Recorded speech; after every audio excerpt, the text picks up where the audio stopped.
Hello students, स्वागत है आपका उत्सव एकेडमी क्लासेस में। देखिए, आज हम स्टार्ट कर रहे हैं चैप्टर थर्ड, जिसमें काम है अलजेब्रा ऑफ मैट्रिसेस का। अब सबसे पहली बात हम इसका इंट्रोडक्शन करेंगे। इस चैप्टर में बहुत ही आसान आसान चीजें हैं। देखें तो 12th का सबसे इजी जो चैप्टर है वो यही है। मैट्रिसेस का जो काम है वो सबसे आसान है। ठीक है। अब देखिए, मैट्रिसेस हैं क्या। मैं आज आपको इनका बेसिस करवा रहा हूं। बड़े ध्यान से देखिए ताकि आगे वीडियो में जो क्वेश्चन करवाएं वो आपको सब समझ आ जाए इजीली। ठीक है। देखिए, मैट्रिसेस क्या है। सबसे पहला काम,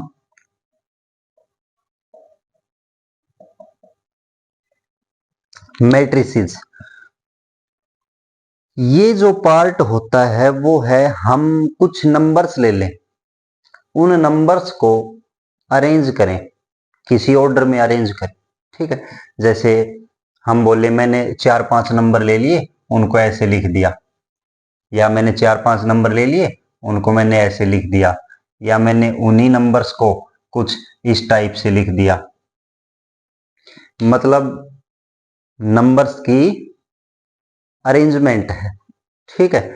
अरेंज करने का अर्थ होता है उन नंबर्स को एक प्रॉपर वे में जचाना। ठीक। जैसे अपने आसपास में जब कंस्ट्रक्शन का काम चलता है तो ये ईंट भट्ठे वाले होते हैं, वो बिल्कुल ईंटों को इस प्रकार से अरेंज करते हैं कि वो एक बढ़िया पैटर्न में सेट हो जाती हैं, वो गिरती नहीं। ठीक है। इसी प्रकार से हमें कोई कह दे कि ये 5 बॉल लो, ये 6 बॉल्स हैं आपके पास, इनको अरेंज कर दो एक ऑर्डर में, तो अरेंज करने का अर्थ है उनको एक पैटर्न वाइज रखना। ठीक है। ना कि उनको बिखेर दें हम। तो मैट्रिसेस जो है वो यही चीज है कि अरेंजमेंट ऑफ नंबर्स, और जब नंबर्स को अरेंज करेंगे तो वो किसी ना किसी वे में अरेंज हमें करने पड़ेंगे। तो देखिए, मैट्रिक्स की डेफिनेशन जो है वो मैंने यहां से आपको थोड़ा समझाया, अब और भी क्लियर हो जाएगी। अरेंजमेंट ऑफ नंबर्स, और वो नंबर रियल या कॉम्प्लेक्स किसी भी टाइप के हो सकते हैं। ठीक है। नंबर्स की अरेंजमेंट है, और वो अरेंजिंग किस ऑर्डर में ले रहा है, वो ऑर्डर जो है वो किस ऑर्डर में ले रहा है अरेंजमेंट, वो रो वाइज या column wise. Arrangement of numbers in order of row या कॉलम वाइज। ठीक है। तो वही जो है मैट्रिक्स, इतना सा काम ही मैट्रिक्स है। अब रो किसको कहते हैं हम, कॉलम किसको कहते हैं, ये देखो अभी मैं आपको बता रहा हूं कि रो क्या है, कॉलम क्या है। हम किसी नंबर्स को हॉरिजेंटल लाइन में टेक कर दें, इस प्रकार से मैं उन 3-4 नंबर्स को इस प्रकार हॉरिजेंटल लाइन में रख दूं, तो उसको नाम देते हैं हम रो का। ठीक है। और कॉलम क्या है, जैसे मैंने ये वर्टिकल में रख रखा है तो इनको हम कहते हैं कॉलम्स। ठीक है। तो अरेंजमेंट ऑफ नंबर्स किस टाइप से, कॉलम एंड रो वाइज, या बोले रो एंड कॉलम वाइज। ठीक है। तो अब नंबर्स कितने हैं, तो हम यहीं से जो नंबर्स की अरेंजमेंट कर रहे हैं, मान लो वो नंबर m और n है, mn नंबर्स हैं। ठीक है। तो हम उनको किस प्रकार अरेंज कर रहे हैं, mn नंबर्स को अरेंज कर रहे हैं, और वो पैटर्न जो बना रहे हैं वो m क्रॉस n का पैटर्न बना रहे हैं, कि उन नंबर्स को हम किस प्रकार से व्यवस्थित कर रहे हैं। वो पैटर्न जो बना रहे हैं वो m n में बना रहे हैं, m क्रॉस n से वो पैटर्न डिनोट होता है, और इसी को हम आगे जाके ऑर्डर ऑफ द मैट्रिक्स बोलते हैं। Order of the matrix, matrix का ऑर्डर कितना है उसका अर्थ हुआ मैट्रिक्स में एलिमेंट्स कितने हैं, नंबर ऑफ एलिमेंट्स कितने हैं जिनको हमें अरेंज करना है। ठीक है। ये तो है डेफिनेशन मैट्रिक्स की।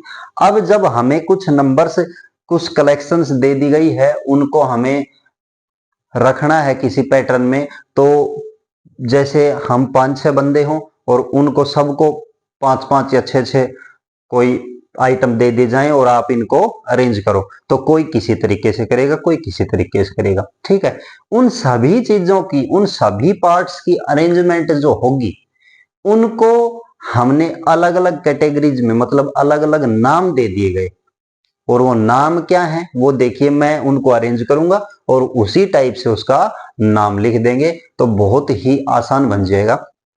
सबसे पहले मैं इसकी डिनोटिंग बता रहा हूं, मैट्रिक्स डिनोट किस प्रकार से होती है। ठीक है, मैट्रिक्स को अरेंज करेंगे हम, पहले डिनोटिंग देख लें। तो डिनोटिंग जो है वो इस टाइप से है मैट्रिक्स की, ए आई जे। ठीक है, एक तो ये डिनोटिंग है, एक ये भी डिनोटिंग होती है ए आई जे डबल बार से, ये भी एक डिनोटिंग होती है ए आई जे। ठीक है, ये तीनों इसी की डिनोटिंग है, मोस्टली सभी बुक्स में ये डिनोटिंग मिलेगी आपको इस प्रकार से। और मैट्रिक्स को हम लिखते हैं कैपिटल लेटर से, मतलब कैपिटल लेटर ऐसे हो गया और ये ए आई जे लिखा गया। ठीक है, जहां आई काम करती हैं रो का और जे काम करता है कॉलम के लिए। ठीक है, ये इसकी लिखने की एक विधि हो गई। क्लियर। अब इसके बाद हम नंबर सपोज करके चलते हैं और उनको जिस जिस वे में लिखेंगे उसी प्रकार से उसका नाम दे देंगे। तो देखिए, जैसे सपोज 5 नंबर्स ले लिया हमने, कितने नंबर्स ले लिए, 5 नंबर्स। 5 नंबर को मैंने अरेंज कर दिया इस प्रकार से, पांचों नंबर मैंने इस वे में लिख दिए, लिख सकता हूं, इसमें कोई दिक्कत नहीं। दूसरा बंदा कोई दूसरी टाइप में लिख दे, तीसरा बंदा कोई तीसरी टाइप में लिख दे, अरेंज ही तो करना है। मैंने 500 नंबर इस प्रकार से लिख दिए। तो जब मैंने ये इस प्रकार से लिखे तो सारे नंबर एक हॉरिजॉन्टल लाइन में ही टेक हो रहे हैं। ठीक है, तो उसको क्या नाम दिया गया, रो मैट्रिक्स। उसको क्या नाम दिया, रो मैट्रिक्स का। ठीक है, तो देखिए हम नंबर्स को जचा रहे हैं, उन्हीं को उसी प्रकार से नाम दे रहे हैं, बहुत ही आसान है। इस प्रकार से अरेंज किया तो इसको रो मैट्रिक्स का नाम दे दिया। मान लो इसको मैं इन नंबर्स को ऐसे रख देता,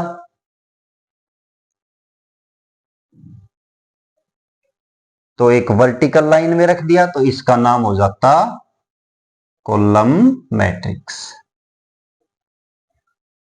जिस जिस प्रकार से नंबर्स अरेंज कर रहे हैं उन्हीं टाइप से हम इनका नाम दे रहे हैं। मैट्रिक्स तो सारा ही खेल एक डब्बे का है, बस ये जो क्लोज ब्रैकेट जैसा डब्बा दिख रहा है, इसमें हमारे पास कुछ नंबर्स मिलेंगे, उन नंबर्स को जचाते रहो और बड़ी आसानी से उनका नाम देते रहो। कुछ पीछे वाले तरीके लेके आऊंगा, उन्हीं से नाम को रिलेट करवा दूंगा। देखिए, जैसे आगे बढ़ते हैं, हम रो एंड कॉलम को पहले क्लियर कर लें, तो उसके बाद अब हम आगे बढ़ रहे हैं।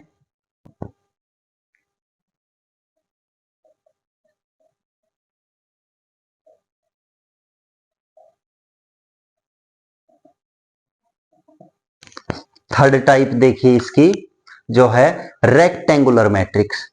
अब रेक्टेंगल तो हमने बहुत सी पहले ही क्लासेज में पढ़ लिया है कि रेक्टेंगल जैसे हमारा खेत है वो रेक्टेंगल टाइप है, जिसमें लेंथ और ब्रेड्थ 2 पार्ट्स होते हैं। तो हमें रेक्टेंगल मैट्रिक्स पढ़नी है, तो रेक्टेंगल का अर्थ हुआ या तो एक चीज बड़ी मिलेगी, लेंथ ज्यादा हो जाए ब्रेड्थ कम हो, मीन्स उसका अर्थ हुआ हम जब कोई मैट्रिक्स पढ़ रहे हैं, देखिए मैं इधर आपको बता रहा हूं, थोड़ा सा ध्यान कीजिए। मैट्रिक्स इस प्रकार से डिनोट है A M cross N. M cross N जो है वो क्या कहलाता है, ऑर्डर ऑफ द मैट्रिक्स। ऑर्डर का मतलब कि इसमें कितने नंबर ऑफ एलिमेंट्स है, जैसे A32 लिख दूं तो उसका अर्थ हुआ 3 इंटू 2 6। इसमें कितने नंबर मौजूद हैं, 6 नंबर मौजूद हैं, जिनको हमें अरेंज करना है। ठीक है, एम एम जो कहलाता है वो क्या कहलाता है, रो। एन जो कहलाता है वो कहलाता है कॉलम। एम क्रॉस एन का अर्थ हुआ कि ये जो ए मैट्रिक्स है उसमें एम रोज हैं एंड एन कॉलम्स है। एम तो हॉरिजेंटल लाइन है और एन वर्टिकल लाइंस हैं। ठीक है, क्लियर। तो ये है ऑर्डर ऑफ द मैट्रिक्स का काम। अब देखिए रेक्टेंगल मैट्रिक्स बनने के लिए क्या कंडीशन है, इसके लिए वो मैट्रिक्स, वो m क्रॉस n की मैट्रिक्स जहां m not equal to n आ जाए। ठीक है, मतलब हम m और n को लेंथ और ब्रेड्थ से डिनोट करके देखें, सोच के देखें, तो ये वही चीज है कि m इक्वल टू n ना हो तो वो बन जाता है रेक्टेंगल, और m इक्वल टू n आ जाए तो वो बन जाए स्क्वायर मैट्रिक्स।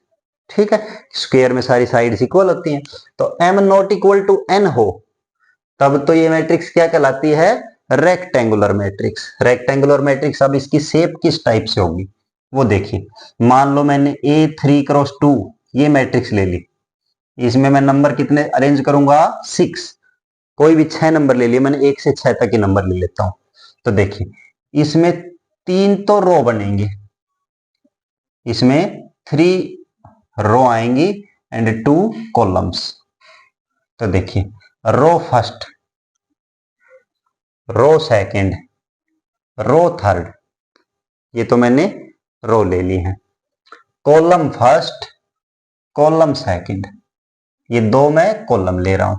ठीक है, तो हमारा पैटर्न तो तैयार हो गया, 3 रो 2 कॉलम्स, 3 हॉरिजेंटल लाइन, 2 सीधी खड़ी हुई वर्टिकल लाइंस। अब 6 नंबर है तो मैंने देखो इस प्रकार से लिख दिया, 1 2 3 4 5 6। तो हमें दिख रहा है 3 तो रो बन गई और 2 क्या बन गए, कॉलम्स बन गए। ठीक है, अब इन नंबर्स को हम कैसे रख पा रहे हैं, यहां पे देखिए एंट्रीज कैसे डाल पा रहे हैं। ये जो नंबर्स हैं इसके अंदर, जो सारे नंबर्स हैं, इनको हम कहते हैं entries of the matrix. Matrix में एलिमेंट्स की जो एंट्रीज हैं, ये एंट्रीज हैं।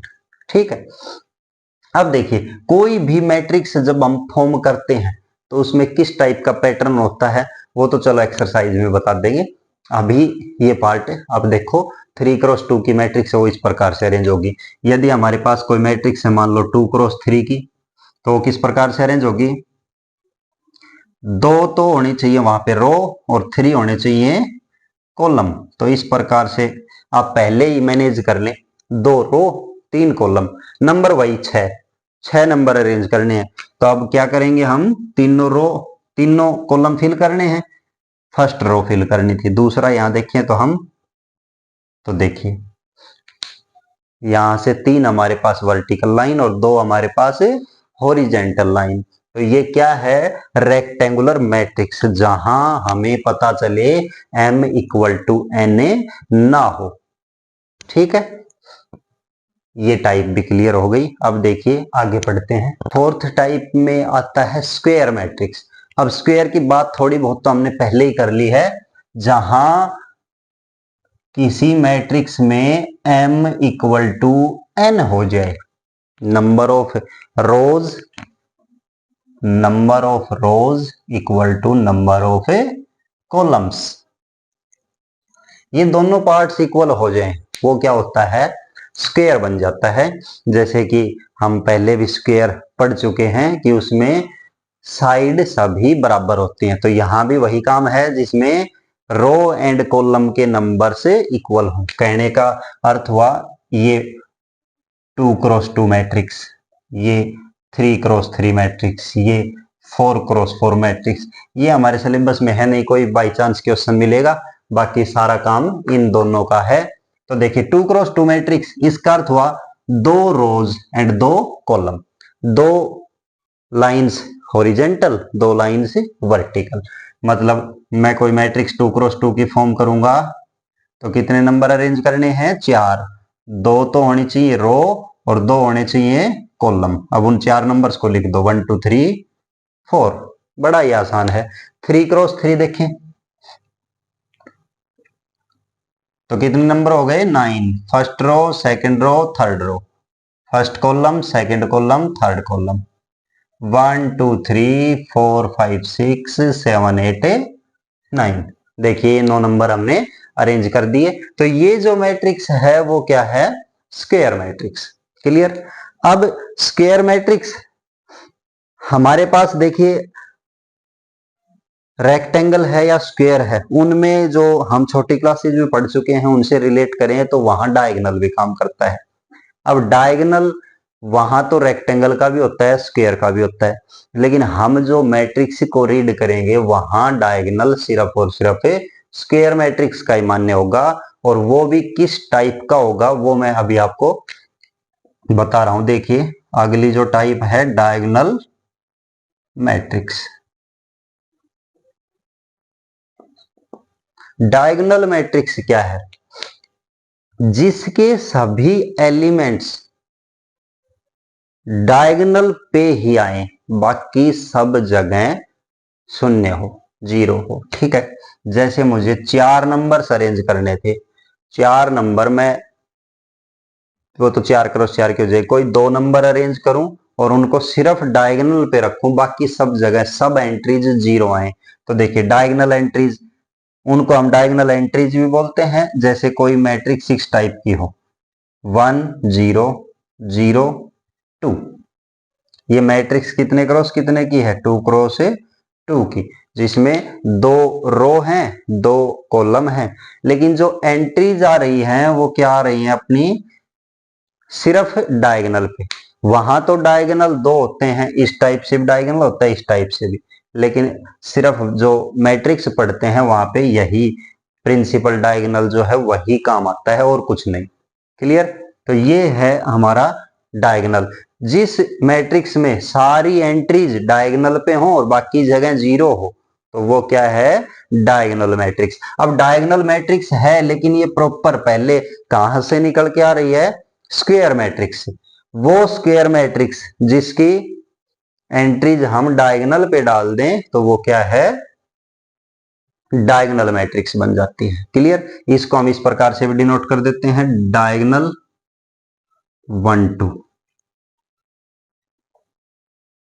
मतलब इसका अर्थ हुआ कि 2 क्रॉस 2 की मैट्रिक्स लिख दें और डायगोनल 1 2 बोल दे, तो 1 तो फर्स्ट एलिमेंट है और लास्ट जो एलिमेंट है वो क्या है? 2। अब इन एलिमेंट्स को देखें तो ये भी इस प्रकार अरेंज होते हैं। देखिए मैं बाद में बताना चाह रहा था लेकिन अभी बता देता हूं। 2 क्रॉस 2 है, इसके नंबर्स हम कैसे लिखेंगे? देखिए फर्स्ट रो है और ये देखिए यहाँ पे फर्स्ट कॉलम है, तो मैं यहाँ पे जो एंट्रीज लिखता हूं वो स्मॉल में लिखी जाती हैं, ए स्मॉल लेटर्स में लिखा मैंने। 2 क्रॉस 2 की मैट्रिक्स है, तो देखिए मैं यहाँ पे फर्स्ट रो पे हूं, फर्स्ट कॉलम पे, तो इस एंट्री को नाम देते हैं हम A11। इस नंबर पे गए, ए रो तो फर्स्ट ही है, कॉलम कौन सा है? सेकंड, तो इसको नाम देते हैं हम A12 का। यहां पे आए तो देखिए रो तो सेकंड हो गई बट कॉलम कौन सा है? फर्स्ट, और ये रो सेकंड और कॉलम है सेकंड। तो हम किसी भी मैट्रिक्स की एंट्रीज इस प्रकार से डालते हैं। ठीक है, तो डायगोनल मैट्रिक्स क्लियर हो गई होगी। 2 क्रॉस 2 में डायगोनल मैट्रिक्स ये है, 3 क्रॉस 3 की कोई भी डायगोनल मैट्रिक्स हम बनाए तो यहां तो 1 2 3 लिख दें, जो भी नंबर हैं वो लिख दे, कोई कंपलसरी नहीं 1 2 3, कुछ भी हो, होने चाहिए डायगोनल पे बस, बाकी सब जगह जीरो हो। ठीक है, तो ये है हमारी डायगोनल मैट्रिक्स। अब डायगोनल मैट्रिक्स में भी जैसे स्क्वायर में से डायगोनल निकाला, डायगोनल में भी स्पेशल टाइप हम बनाएंगे, वो देखो। देखिए डायगोनल मैट्रिक्स जो अभी हमने पढ़ी है उसमें डायगोनल मैट्रिक्स में तो इतना सा काम है कि यहां कोई भी नंबर है, ये 2 क्रॉस 2 की मैट्रिक्स, और इसमें डायगोनल पे कोई भी नंबर है। ठीक है, अब डायगोनल मैट्रिक्स में एक टाइप आती है scalar matrix. Scalar matrix, scalar का जो अर्थ है वो क्या है? स्केलर मतलब स्केल,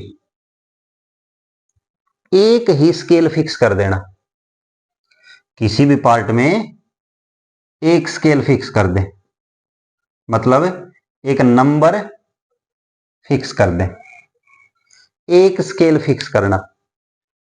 तो स्केलर मैट्रिक्स वो मैट्रिक्स है जहां डायगोनल एंट्रीज पे भी रिस्ट्रिक्शन हो, डायगोनल एंट्रीज भी सेम हो। डायगोनल मैट्रिक्स में देखिए क्या है, अलग अलग नंबर्स कुछ भी हो सकते हैं, लेकिन जो स्केलर मैट्रिक्स आ गई उसका अर्थ हुआ कि डायगोनल पे भी सेम नंबर हो। जैसे यदि यहां 2 है तो यहां भी 2, एंट्रीज वही डायगोनल पे हो लेकिन नंबर सेम हो। यदि 3x3 में बनाना चाहें तो यहां कुछ भी ले ले, 5 ले ले चाहे, डायगोनल एंट्रीज पे सेम नंबर होना चाहिए। मतलब हमने एक स्केल फिक्स कर दिया, ये 2x2 मैट्रिक्स और वो 3x3 की मैट्रिक्स, लेकिन स्केल एक ही फिक्स है, यहां 2 है यहां 5 है, तो ये है स्केलर मैट्रिक्स। टाइप किसकी है? ये डायगोनल की। डायगोनल में यहां कोई रिस्ट्रिक्शन नहीं, लेकिन स्केलर में यहां पे रिस्ट्रिक्शन आ गई। ठीक है, इसका अर्थ हुआ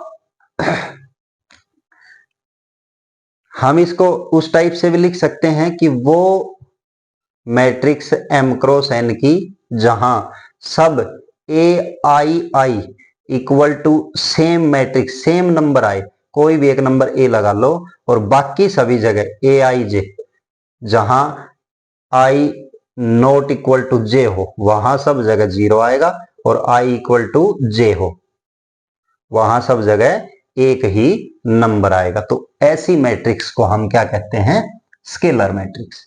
ठीक है, अब स्केलर में देखिए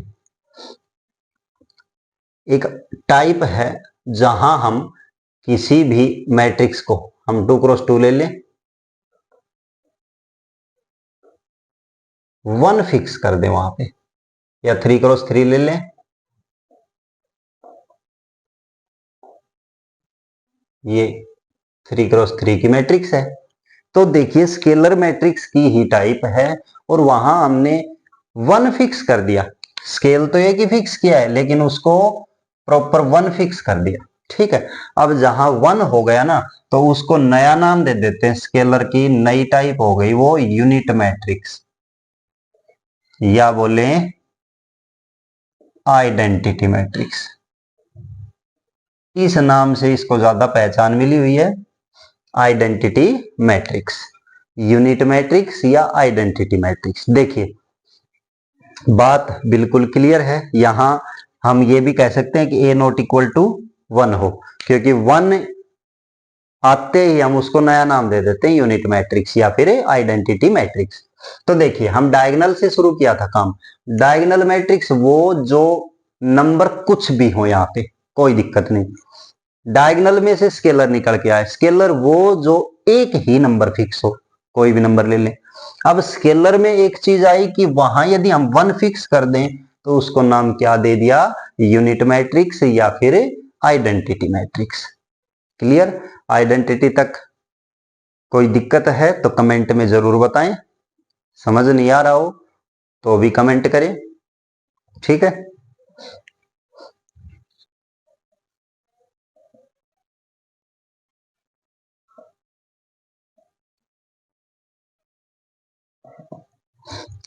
ट्राइंगुलर मैट्रिसेस।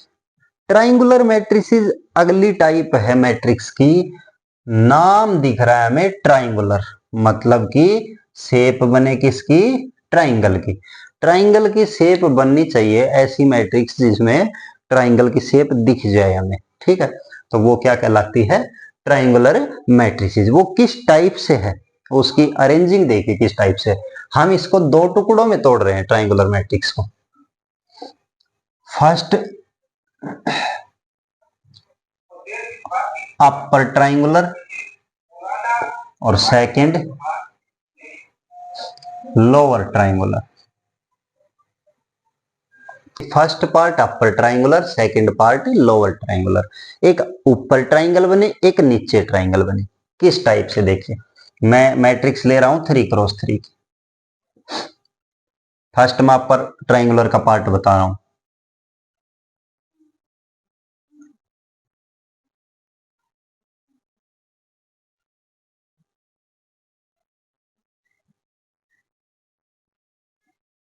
ठीक है, अपर ट्राइंगुलर का केस है ये। अपर ट्राइंगुलर मैट्रिक्स वो जिसमें ऊपर ट्राइंगल बने किसकी? नंबर्स की।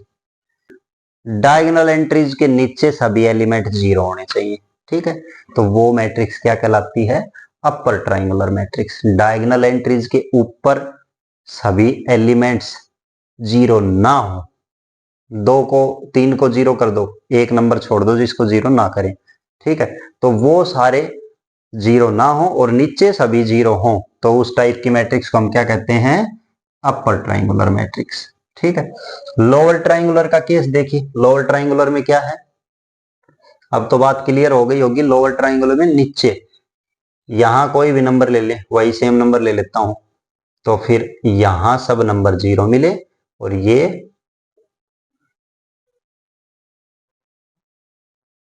ये मैट्रिक्स दिख जाए नीचे, तो ये क्या है, लोअर ट्राइंगुलर मैट्रिक्स, ठीक है। ऊपर ट्राइंगल बनती हो नंबर्स की तो अपर ट्राइंगुलर, नीचे ट्राइंगल बनती हो तो लोअर ट्राइंगुलर। इसमें एक टाइप और है छोटी सी नॉलेज के लिए, strictly upper triangular matrices. Strictly word लगते ही एक रिस्ट्रिक्शन और लग जाती है, यदि अपर ट्राइंगुलर है तो वहां रिस्ट्रिक्शन क्या लगती है, देखिए डायगोनल एंट्रीज जो है ना,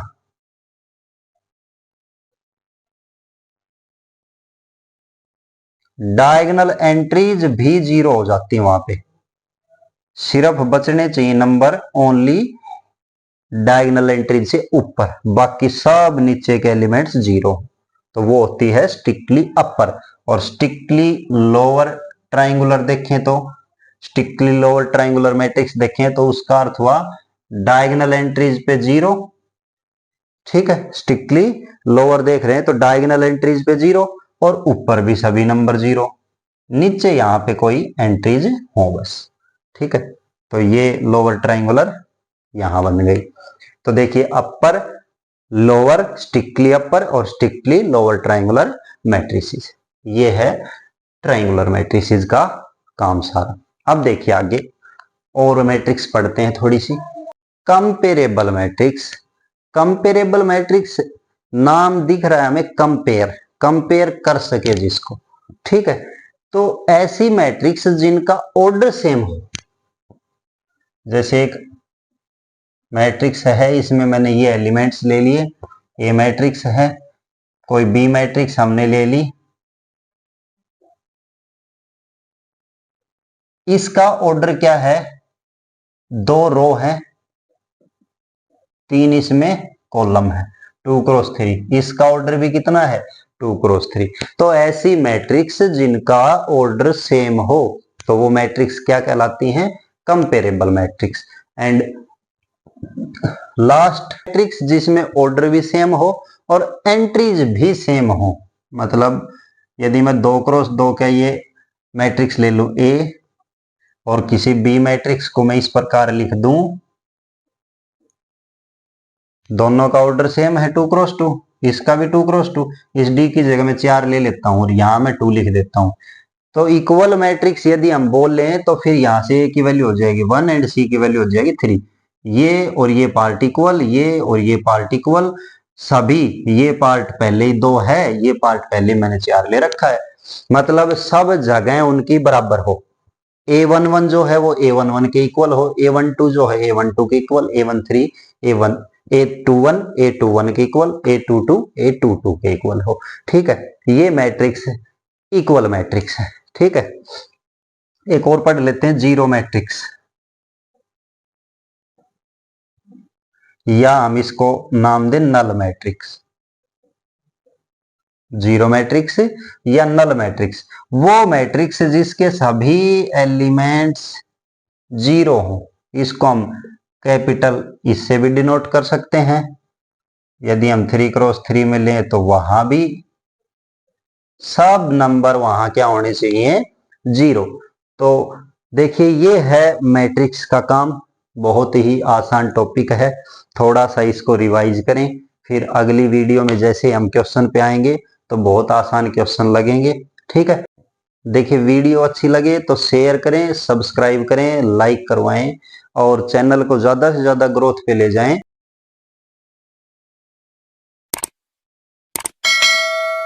थैंक यू।